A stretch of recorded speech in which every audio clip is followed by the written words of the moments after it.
पर हमने देखा जो 76% सरकार ने विशेष सत्र बुलाकर पारित किया, पिछले 8 महीने से लंबित है।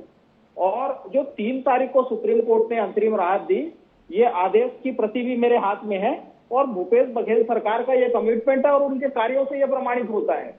जिस प्रकार से 3 घंटे के भीतर उस आदेश पर अमल करते हुए जो शैक्षणिक संस्थानों में प्रवेश की प्रक्रिया है उसमें आरक्षण, ये अंतरिम राहत है। मैं फिर से कह रहा हूं श्वेता जी कि भूपेश सरकार का कमिटमेंट तो 76%, 76% आरक्षण का है। जो यहाँ बहुसंख्यक आबादी है, ओबीसी वर्ग की 50 से 52% जनसंख्या है, उनको 27% आरक्षण देने के लिए हमने विशेष सत्र बुलाया था। उसमें सर्वसम्मति से पारित हुआ है विधेयक, पिछले 8 महीने से लंबित है।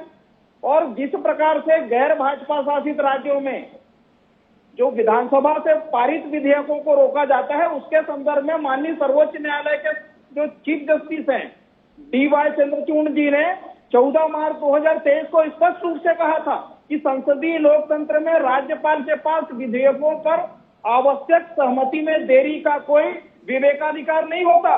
लेकिन जिस प्रकार से अनुसुईया उइके जी को बदला गया, क्योंकि उनके सुझाव पर ही विशेष सत्र बुलाकर 76% आरक्षण भी लाया गया था और पास किया गया था, तो भारतीय जनता पार्टी का आरक्षण विरोधी चरित्र लगातार उजागर हुआ है।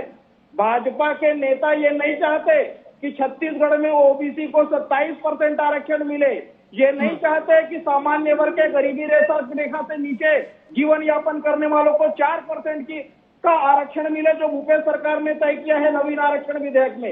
ये नहीं चाहते कि जो 2012 में अनुसूचित जाति का आरक्षण 16% से घटाकर 12% किया गया था, इनके द्वारा उनको सेंसस के आधार पर 13%, 1% का लाभ मिले।